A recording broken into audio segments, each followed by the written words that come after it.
Standard 12 physics chapter 8 विद्युत चुंबकीय तरंगों। विद्युत चुंबकीय तरंगों।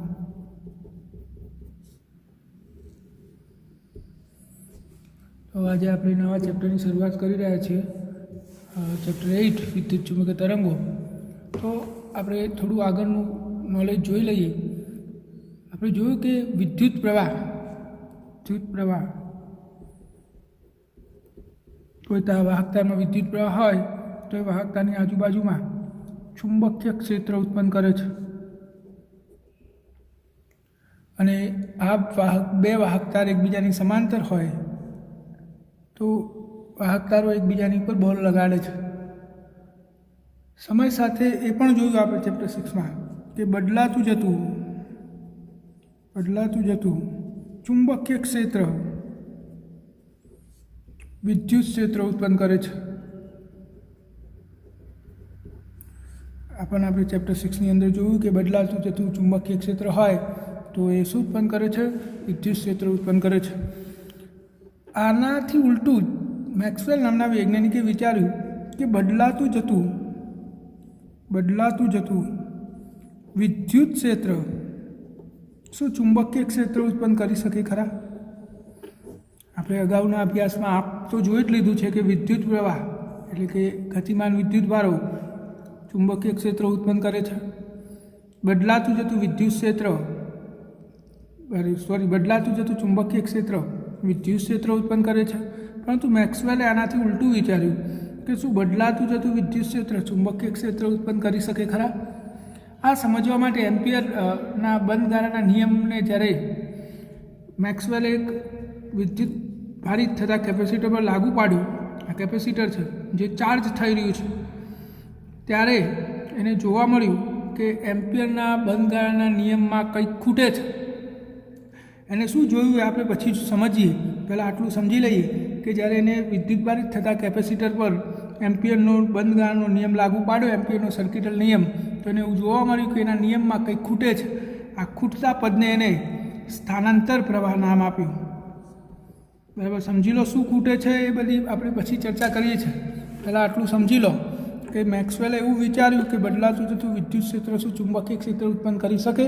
આ સમજવા માટે એને એક વિદ્યુત ભારિત થતા કેપેસિટરનો અભ્યાસ કર્યો તો એને જોવા મળ્યું કે જે એમ્પિયરનો સર્કિટલ નિયમ છે integral of B.dl is equal two μ0I, આ નિયમ અપૂરતો છે, એટલે કે આમાં કંઈક ખૂટે છે। આ ખૂટતા પદને એને શું નામ આપ્યું? સ્થાનાંતર નામ આપ્યું। ત્યારબાદ મેક્સવેલે શું કર્યું? વિદ્યુત ક્ષેત્ર પ્લસ ચુંબકીય ક્ષેત્ર પ્લસ એમના ઉદ્ગમો, વિદ્યુત ભાર, પ્રવાહ ઘનતા, આ બધા સૂત્રો ભેગા કરીને એક વ્યાપક સમીકરણ બનાવ્યું। અને આ સમીકરણનો જ્યારે ઉકેલ મેળવ્યો એને તો એનું મૂલ્ય એપ્રોક્સિમેટલી 3×10⁸ મીટર પર સેકન્ડ જેટલું આવ્યું। આ ઉપરાંત આ સમીકરણના ગાણિતિક ઉકેલ પરથી એને એવું જાણવા મળ્યું કે આ વિદ્યુત અને ચુંબકીય ક્ષેત્રો અવકાશમાં એકી સાથે પ્રસરણ પામે છે, એટલે કે સમય સાથે બદલાતું જતું વિદ્યુત અને ચુંબકીય ક્ષેત્રોનું પ્રસરણ થાય છે, જેને આપણે પ્રકાશ કહીએ છીએ। એટલે કે ટૂંકમાં આખા સમીકરણ પરથી એને એવો નિષ્કર્ષ કાઢ્યો કે પ્રકાશ એક વિદ્યુત ચુંબકીય તરંગ છે। આ મેક્સવેલનું વિદ્યુત ચુંબકીય તરંગવાદ કહેવાય છે। તો મેક્સવેલના પ્રયોગ પરથી એટલું તો નિશ્ચિત થઈ ગયું કે પ્રકાશ શું છે? વિદ્યુત ચુંબકીય તરંગ છે। અને આ સંશોધનના ઘણા વર્ષો પછી હર્ટ્ઝ નામના વૈજ્ઞાનિકે પ્રાયોગિક રીતે વિદ્યુત ચુંબકીય તરંગો ઉત્પન્ન કર્યા। ત્યારબાદ જગદીશચંદ્ર બોઝે 25 mm થી 5 mm જેટલી ટૂંકી તરંગ લંબાઈ ધરાવતા વિદ્યુત ચુંબકીય તરંગો ઉત્પન્ન કર્યા। માર્કોની નામના વૈજ્ઞાનિકે આ વિદ્યુત ચુંબકીય તરંગોને એક જગ્યાએથી બીજી જગ્યાએ પ્રસારણ કરવાની પદ્ધતિ વિકસાવી, અને એના કારણે જ આપણે હાલ મોબાઈલ કે વાયરલેસ ઉપકરણોનો ઉપયોગ કરી શકીએ છીએ। તો આ ચેપ્ટરની આ પ્રસ્તાવના છે। પ્રસ્તાવના પરથી આપણે શું સમજ્યા કે પ્રકાશ એક વિદ્યુત ચુંબકીય તરંગ છે। હવે આપણે સ્થાનાંતર પ્રવાહનો થોડો અભ્યાસ કરી લઈએ. જો કે આ સ્થાનાંતર પ્રવાહ આપણા સિલેબસમાંથી આ વર્ષ પૂરતો કેન્સલ કરેલો છે, પરંતુ આપણે થોડું એને સમજી લઈએ કે સ્થાનાંતર પ્રવાહ શું છે. માત્ર અન્ડરસ્ટેન્ડિંગ માટે તમારે તૈયાર કરવાનો નથી. તો મેક્સવેલે શું કર્યું હતું? વિદ્યુત પારિત થતું કેપેસિટર ધ્યાનમાં લીધું હતું. માની લો કે કેપેસિટરની 2 પ્લેટ છે અને આ હાલ વિદ્યુત પારિત થઈ રહ્યો છે, આ જેટલો પ્રવાહ અંદર પસાર થાય છે. તો મેક્સવેલે શું કર્યું? અહીંયા એમ્પિયરનો સર્કિટલ નિયમ લાગુ પાડ્યો કેપેસિટરની બહારના વિસ્તારમાં. તો કેપેસિટરની બહારના વિસ્તારમાં એમ્પિયરનો નિયમ લાગુ પાડીએ તો સંકલનમાં B.dl is equal to μ0 I. આ આપણું એમ્પિયરનો સર્કિટલ નિયમ છે. હવે આપણે સૂક્ષ્મ ગાળા માટે લઈ તો જો અહીંયા આ એમ્પિયર લૂપ વાહક તારની આજુબાજુ સમમિત ધરાવે છે અને ચુંબકીય ક્ષેત્ર પરિઘની દિશામાં હશે અને દરેક બિંદુ આગળ સમાન હશે, એટલે કે બી અચળ છે. સંકલનમાં વધ્યો dl is equal to μ0 I. એટલે આ લૂપ વડે ઘેરાયેલો પ્રવાહ. તો લૂપ વડે તો આખો તાર ઘેરાઈ ગયો છે, એટલે કે I જેટલો પ્રવાહ ઘેરાઈ ગયો છે. હવે સંકલનમાં dl એટલે સૂક્ષ્મ પરિઘ અને સંકલન એટલે આખો પરિઘ. તો શું થશે? 2πr is equal to μ0 I. તો b is equal to μ0 I ભાગે 2πr જેટલું ચુંબકીય ક્ષેત્ર કેપેસિટરની પ્લેટની બહારના વિસ્તારમાં એને જોવા મળ્યું. હવે એને શું કર્યું? બીજું એક બંધ ગાળો વિચારો, કેવો ઘડા આકારનો, આપણો પાણી ભરવાનો ગડો હોય એવો, આવી રીતે પાણી ભરવાનો ગડો, જેનું તળિયું કેપેસિટરની 2 પ્લેટની વચ્ચે છે અને એનું મુખ કેપેસિટરની બહાર છે. અથવા એને બીજો એક આકાર વિચાર્યો, આવો ટિફિન બોક્સ આકારનો. તો આ બંને કિસ્સાઓમાં એને શું જોવા મળ્યું? તો અહીંયાથી પસાર થતો કુલ પ્રવાહ તો 0 થઈ જાય, અને પ્રવાહ 0 થઈ જાય તો ચુંબકીય ક્ષેત્ર પણ 0 થઈ જાય. તો આ તો વિરોધાભાસ થઈ ગયો. અને અહીંયાથી ચુંબકીય ક્ષેત્ર મળ્યું, પણ જ્યારે એને આટલો આખો ભાગ ધ્યાનમાં લીધો ત્યારે ચુંબકીય ક્ષેત્ર 0 મળ્યું. તો એનો અર્થ એ થયો કે અહીંયા તો વિરોધાભાસ છે. વિરોધાભાસ કેમ આવ્યો? તો આ સમીકરણ પૂરતું નથી એવું સાબિત થયું. આ સમીકરણમાં કંઈક ખામી છે, એટલે આવો વિરોધાભાસ ઉદ્ભવે છે. તો આ વિરોધાભાસ દૂર કરવા માટે એને શું વિચાર્યું? તો એને વિચાર્યું કે કેપેસિટરની 2 પ્લેટ વચ્ચે તો E જેટલું વિદ્યુત ક્ષેત્ર હોય છે. કેપેસિટરની 2 પ્લેટ વચ્ચે વિદ્યુત ક્ષેત્રનું સૂત્ર આપણને ખબર છે, σ/ε0. σ/ε0 આટલું વિદ્યુત ક્ષેત્ર હોય છે. સિગ્મા એટલે Q/A × ε0. આટલું વિદ્યુત ક્ષેત્ર કેપેસિટરની 2 પ્લેટ વચ્ચે હોય છે. તો કેપેસિટરની 2 પ્લેટ વચ્ચે ફ્લક્સ કેટલું થાય? ફાઈ બરાબર E એ સૂત્ર પ્રમાણે Eની જગ્યાએ Q/A ε0 × ROA એ કેન્સલ થઈ ગયો. તો ફાઈ બરાબર શું આવ્યું? Q/ε0. આટલું ફ્લક્સ હોય છે. તો આ ફ્લક્સના કારણે આપણે 2 બાજુ વિકલન કરી દઈએ તો dφ/dt ઇઝ ઇક્વલ ટુ 1/ε0 અચળ dq/dt. આ ε0 આ બાદ જવા દઉં તો dq/dt બરાબર પ્રવાહ I થઈ ગયો. I બરાબર ε0 dφ/dt. તો આ જે પ્રવાહ આવ્યો, આ પ્રવાહ તો આપણે કેપેસિટરની 2 પ્લેટ વચ્ચેની ગણતરી કરી, એટલે કે આ કેપેસિટરની 2 પ્લેટ વચ્ચેનો પ્રવાહ છે. આ પ્રવાહને જ સ્થાનાંતર પ્રવાહ કહે છે. અને આ પ્રવાહના કારણે જ અંદર ચુંબકીય ક્ષેત્ર મળે છે. એટલે કે હવે આપણે આ સૂત્ર લખીએ તો અંદર પણ ચુંબકીય ક્ષેત્ર 0 મળતું નથી. એટલે કે તમે બહાર શોધો કે અંદર શોધો, બંને બાજુ સરખું મળી જશે. આ પ્રવાહને એને શું નામ આપ્યું? સ્થાનાંતર પ્રવાહ. તમારે યાદ રાખવાનું, ε0 dφ/dt ને સ્થાનાંતર પ્રવાહ કહે છે. તો હવે બંને બાજુ પ્રવાહ જોવા મળે છે. તો કેપેસિટરની બરાબર યાદ રાખજો. આ થિયરી સિલેબસમાંથી કેન્સલ કરે છે, પણ આપણે સમજવું જરૂરી છે. કેપેસિટરની પ્લેટની બહારના વિસ્તારમાં જે પ્રવાહ હોય એને વહન પ્રવાહ કહે છે. કયો પ્રવાહ કહેવાય? વહન પ્રવાહ એ ગતિમાન વિદ્યુતભારોના કારણે હોય છે. ગતિમાન વિદ્યુતભારોના કારણે કેપેસિટરની પ્લેટની બહારના વિસ્તારમાં જે પ્રવાહ હોય એને વહન પ્રવાહ કહે છે. અને કેપેસિટરની 2 પ્લેટની વચ્ચે જે પ્રવાહ હોય એને કયો પ્રવાહ કહેવાય? સ્થાનાંતર પ્રવાહ કહે છે. તો હવે એને એમ્પિયરના નિયમમાં સુધારો કર્યો અને એને શું કીધું કે પહેલાં એટલું સમજી લે કે હવે અહીંયા 2 પ્રવાહ થાય, એટલે કે કુલ પ્રવાહ IC + ID જેટલો થાય. જે IC શું છે? વહન પ્રવાહ. અને ID શું છે? સ્થાનાંતર પ્રવાહ છે. સ્થાનાંતર પ્રવાહની જગ્યાએ આપણે આવું લખી શકીએ, ε0 dφ/dt.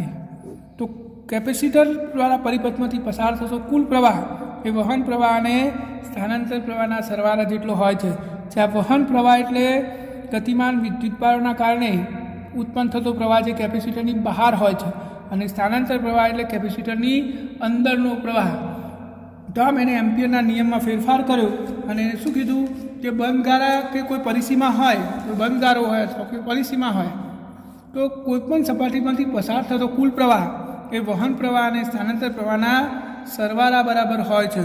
અને પછી એને બંધગારા માટે નિયમ લખ્યો એમ્પિયરનો સુધારીને, તો μ0IC પ્લસ μ0ID.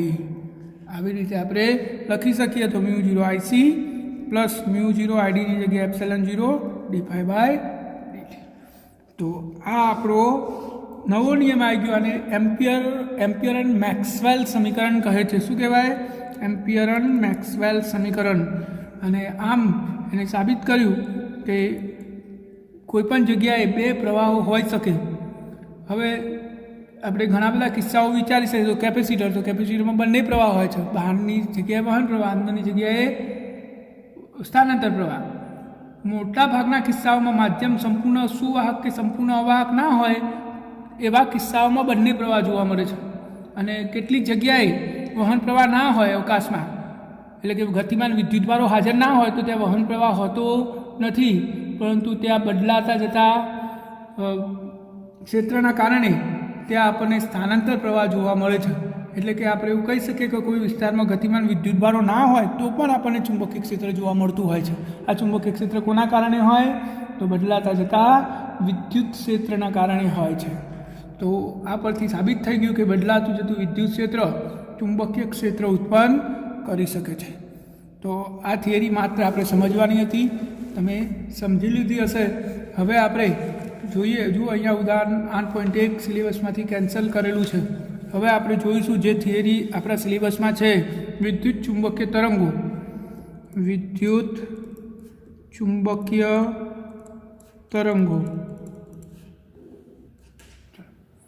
તો આપણે પહેલાં એ જોઈ લઈએ. જો માન લો કે આપણી જોડે સ્થિર વિદ્યુતભારો છે, સ્થિર વિદ્યુતભાર, તો એ સ્થિર વિદ્યુત ક્ષેત્ર ઉત્પન્ન કરે છે. શું ઉત્પન્ન કરે? સ્થિર વિદ્યુત ક્ષેત્ર. એવી રીતે આપણી જોડે અચર વેગથી ગતિ કરતા વિદ્યુતભારો છે, તો એ શું ઉત્પન્ન કરશે? સ્થિર ચુંબકીય ક્ષેત્ર. સ્થિર ચુંબકીય ક્ષેત્ર એટલે કે સમય સાથે બદલાતું ના હોય એવું ચુંબકીય ક્ષેત્ર. એનો અર્થ શું થયો કે સ્થિર વિદ્યુતભારો અથવા તો અચર વેગથી ગતિ કરતા વિદ્યુતભારો વિદ્યુત ચુંબકીય તરંગ ઉત્પન્ન કરી શકે નહીં. વિદ્યુત ચુંબકીય તરંગ ઉત્પન્ન કરવા માટે પ્રવેગિત વિદ્યુતભારો હોવા જોઈએ. આ બરાબર યાદ રાખજો. વિદ્યુત ચુંબકીય તરંગ ઉત્પન્ન કરવા માટે શું હોવું જોઈએ? પ્રવેગિત ગતિથી ગતિ કરતા વિદ્યુતભારો હોવા જોઈએ. અચર વેગથી ગતિ કરતા વિદ્યુતભારો ક્યારે વિદ્યુત ચુંબકીય તરંગ ઉત્પન્ન કરી શકે નહીં. તો વિદ્યુત ચુંબકીય તરંગનું ઉદ્ભવ સ્થાન શું હોવું જોઈએ? પ્રવેગિત વિદ્યુતભારો હોવા જોઈએ. તો પ્રવેગિત ગતિ કરતા વિદ્યુતભારો વિદ્યુત ચુંબકીય તરંગ ઉત્પન્ન કરે છે. હવે આપણે અવકાશમાં એક દોલન કરતો વિદ્યુતભાર ધ્યાનમાં લઈએ, જે કોઈ F આવૃત્તિથી દોલન કરે છે, તો એ સતત શું કરશે? બદલાતો જતું વિદ્યુત ક્ષેત્ર છે. અહીંયા વિદ્યુતભાર ચોક્કસ આવૃત્તિ સાથે દોલન કરે છે, તો એ શું કરશે? દોલન કરતું વિદ્યુત ક્ષેત્ર ઉત્પન્ન થાય. દોલન કરતું વિદ્યુતભાર છે તો દોલન કરતું વિદ્યુત ક્ષેત્ર ઉત્પન્ન કરશે. આ વિદ્યુત ક્ષેત્ર ચુંબકીય ક્ષેત્ર ઉત્પન્ન કરશે, બદલાતું જતું. આ બદલાતું ચુંબકીય ક્ષેત્ર પાછું વિદ્યુત ક્ષેત્ર ઉત્પન્ન કરશે. આ પ્રક્રિયા સતત ચાલ્યા કરે છે અને અવકાશમાં વિદ્યુત ચુંબકીય તરંગનું પ્રસરણ થાય છે. શું થાય? તો કોઈ વિદ્યુતભાર દોલન કરતો હોય કોઈ આવૃત્તિથી, તો દોલન થતું વિદ્યુત ક્ષેત્ર ઉદ્ભવે. વિદ્યુત ક્ષેત્રના કારણે ચુંબકીય ક્ષેત્ર ઉદ્ભવે. ચુંબકીય ક્ષેત્રના કારણે પાછું વિદ્યુત ક્ષેત્ર ઉદ્ભવે. આમ સતત ચાલ્યા કરે છે. અહીંયા ઉત્પન્ન થતા વિદ્યુત ચુંબકીય તરંગની આવૃત્તિ કેટલી હોય? તો આ દોલન કરતા વિદ્યુતભારની આવૃત્તિ જેટલી જ હોય છે. જેટલી આવૃત્તિથી વિદ્યુતભાર દોલન કરે એટલી જ આવૃત્તિનું વિદ્યુત ચુંબકીય તરંગ ઉદ્ભવે છે. એટલે આપણે વિદ્યુતભારને જેટલી વધારે આવૃત્તિથી દોલન કરાવીએ એટલી મોટી આવૃત્તિનું વિદ્યુત ચુંબકીય તરંગ ઉદ્ભવે છે. અને અહીંયા ઉત્પન્ન થતી ઉર્જા, એ ઉર્જા પણ આ દોલન કરતા વિદ્યુતભારની ઉર્જાના ભોગે જ હોય છે. એટલે કે આપણે વિદ્યુતભારને દોલન કરવા માટે જે ઉર્જા આપીએ છીએ એ ઉર્જા જ અહીંયા વિદ્યુત ચુંબકીય તરંગની ઉર્જાના સ્વરૂપે આપણને જોવા મળે છે.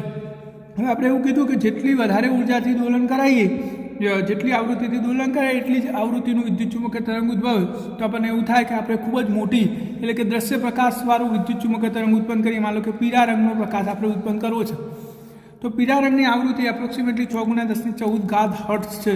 આ તો ખૂબ મોટી આવૃત્તિ કહેવાય. આટલી મોટી આવૃત્તિથી વિદ્યુત ભારને દોલન કરાવવા આપણા આધુનિક ઇલેક્ટ્રોનિક્સ પરિપથો વડે પણ કરાવી શકાતા નથી. આપણે વિદ્યુત ભારને દોલન કરાવવા માટે જે અત્યારે આધુનિક ઇલેક્ટ્રોનિક ઉપકરણો બનાવ્યા છે એ પણ એપ્રોક્સિમેટલી 10⁻11 હર્ટ્ઝ જેટલી આવૃત્તિ ઉત્પન્ન કરી શકે છે.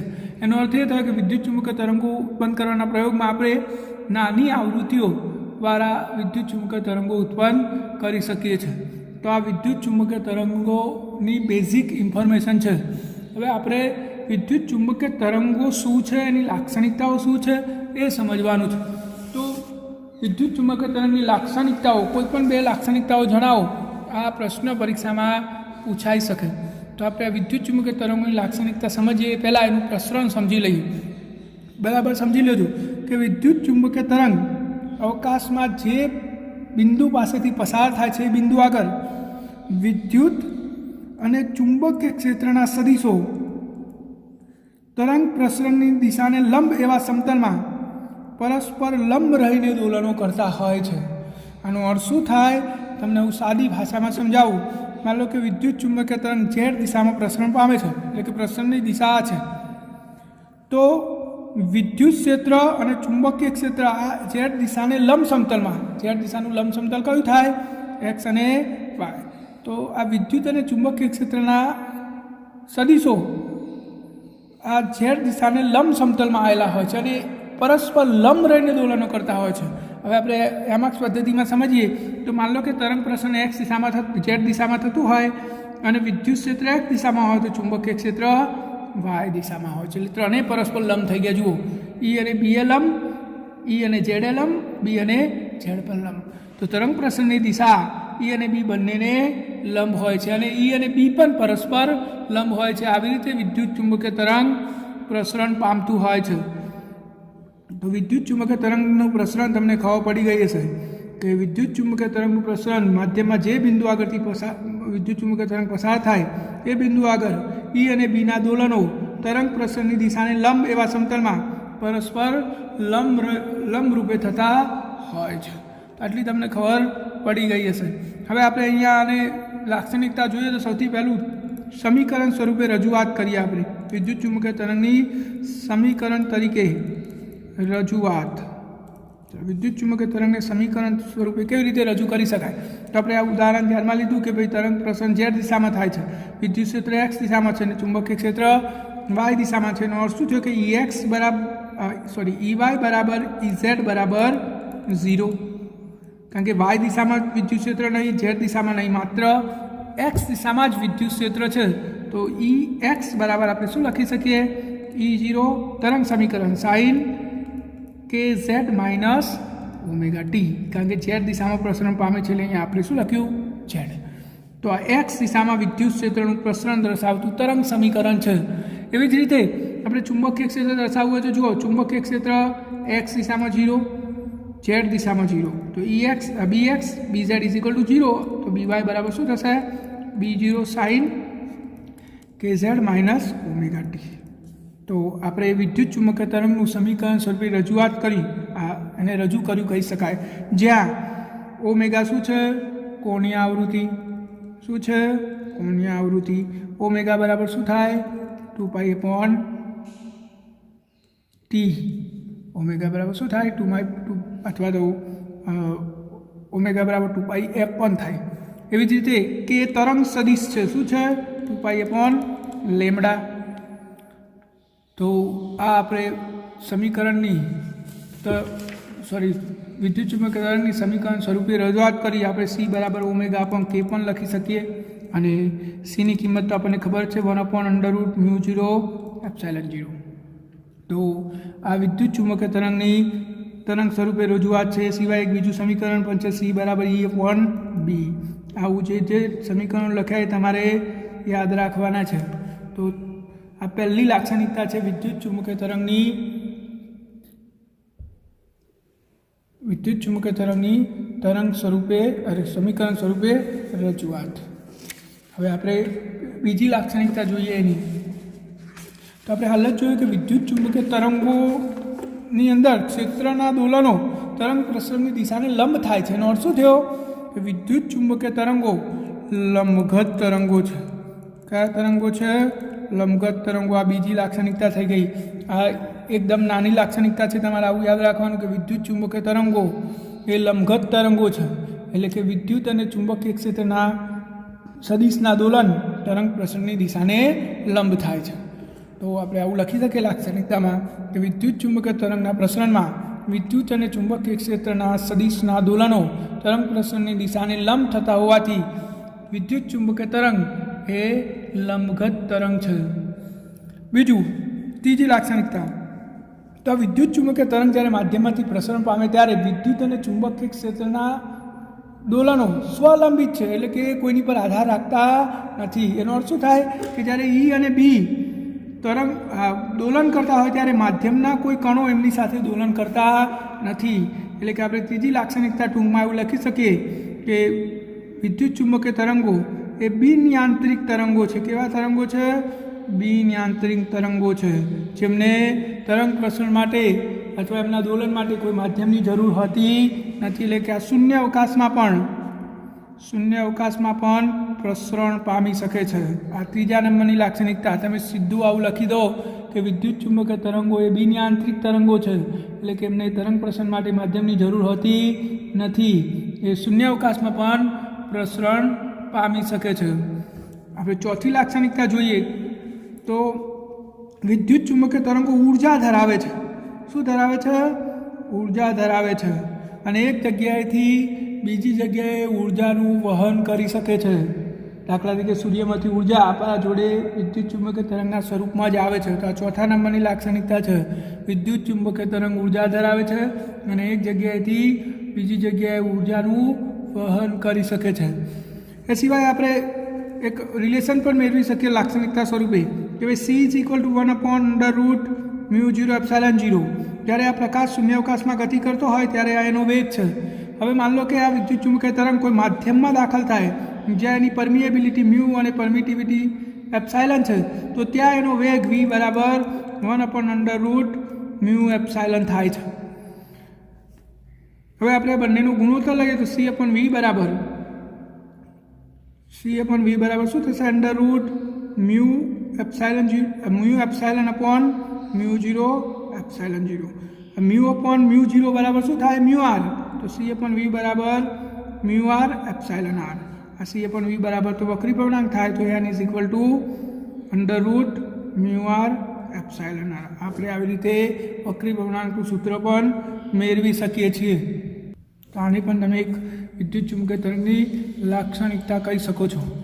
આ રીતે જ વિદ્યુત ચુંબકીય તરંગ જ્યારે કોઈ માધ્યમ પર આપાત થાય ત્યારે તે સપાટી પર વિકિરણ દબાણ ઉત્પન્ન કરે છે, અને આ દબાણના કારણે સપાટીને વેગમાન મળે છે.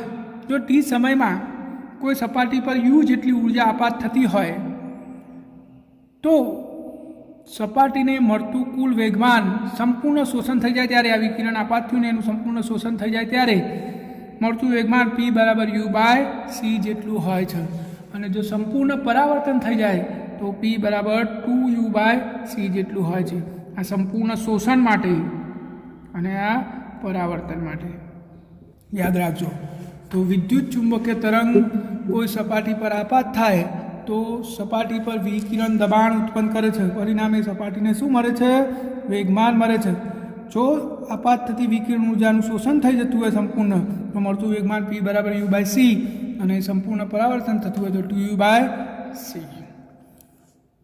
હવે વિદ્યુત ચુંબકીય તરંગની ઉર્જા ઘનતા.